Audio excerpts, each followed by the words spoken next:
যদি মন্ত্ৰীৰ চকীত থাকিব বিচাৰে তেখেতে এই জনগোষ্ঠীক ক্ষমা খোজক যে মই ভুল বক্তব্য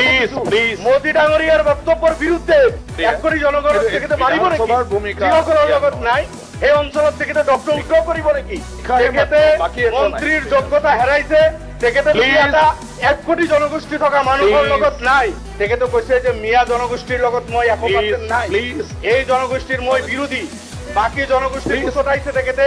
মাননীয় অধ্যক্ষ মহোদয় এজন মন্ত্ৰী সংবিধানৰ শপত খাইছে তেখেতে যে অসমৰ প্ৰত্যেকজন সেইটো তেখেতৰ যিমান স্পেচত কৈছে জনসংখ্যা আছে সকলোৰ প্ৰতি তেখেতে জাষ্টিস কৰিব কৈছে সমদৃষ্টিত চাব সদনত আৰু সেইজন মন্ত্ৰী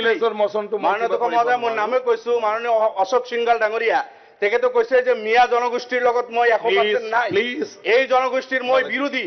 বাকি জনগোষ্ঠীৰ উচতাইছে তেখেতে যে তোমালোকেও তেখেতসকলৰ লগত গলে মই তোমালোকৰ লগত লাগিব এজন মন্ত্ৰী হৈ এনেকুৱা ইৰেসপন্সিবল বক্তব্য তেখেতৰ মাননীয় অধ্যক্ষ মহোদয় কোনোমতে গ্ৰহণযোগ্য নহয় তেনেকুৱা কোনো প্ৰমাণ মন্ত্ৰীৰ পদত থকা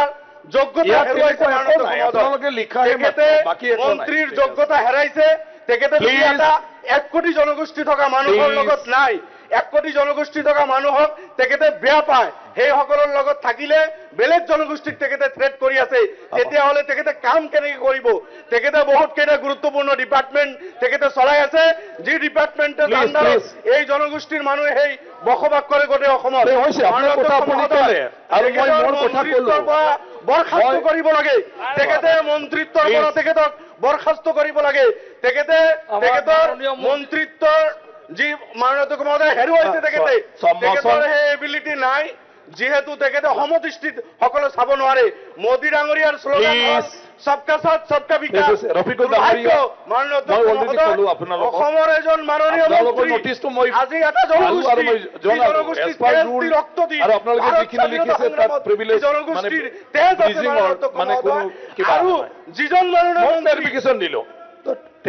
তেখেতে অসমত আছে এইটো কিন্তু আমি নাজানো মই আৰু এটা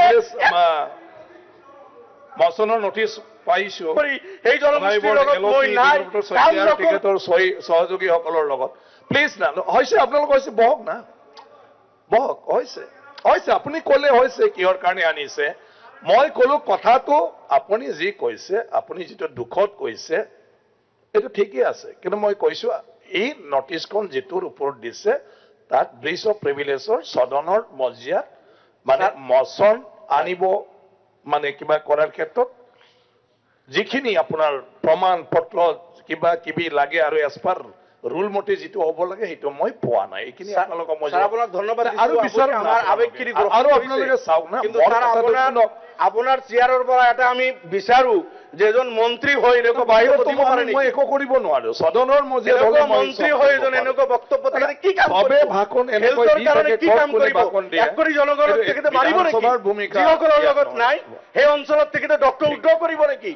আজি সেই অঞ্চলত ইয়াৰ কাৰণে ব্যৱস্থা আছে ব্যৱস্থা আপোনালোকে নকৰিব নেকি মাননীয় অধ্যক্ষ মহোদয় মই মুখ্যমন্ত্ৰীৰ দৃষ্টিগোচৰ কৰিছো তেখেতৰ এই বক্তব্য গৰিহণাযোগ্য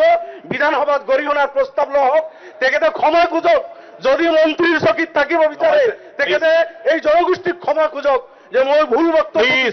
মোদী ডাঙৰীয়াৰ বক্তব্যৰ বিৰুদ্ধে Sir, he has violated his oath. তেওঁ সংবিধানৰ নামত শপত লৈছিল আৰু সংবিধানৰ শপত দায়িত্বত বহা ব্যক্তিজনে সংবিধানক অৱমাননা কৰিছে তেখেতে অসমীয়া জাতি কৈছে সাংবাদিক জনাব কৈছিল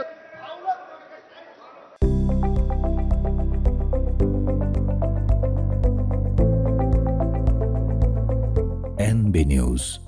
সহজ সৰল ভাষাত নৱভাৰতৰ কথা।